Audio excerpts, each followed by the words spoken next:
Heroine తన కొత్త గదిలో నిలబడింది. అందంగా అలంకరించబడింది. చాలా అందంగా ఉంది. ఒకప్పుడు వేరేవరికో చెందినట్లుగా కనిపించే ఒక గది. ఒక సందేహం ఆమె హృదయంలోకి పాకింది. బహుశా హీరో జీవితంలో ఇప్పటికే మరొక స్త్రీ ఉంది.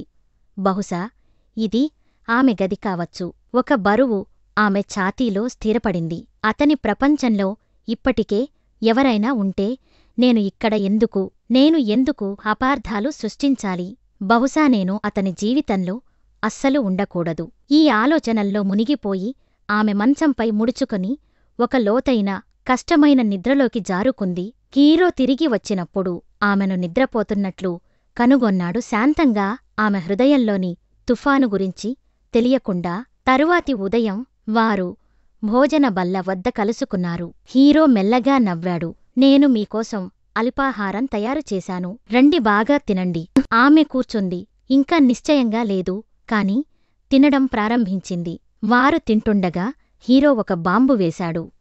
ఈ రాత్రి మీరు నాతో వస్తున్నారు. ఒక పార్టీకి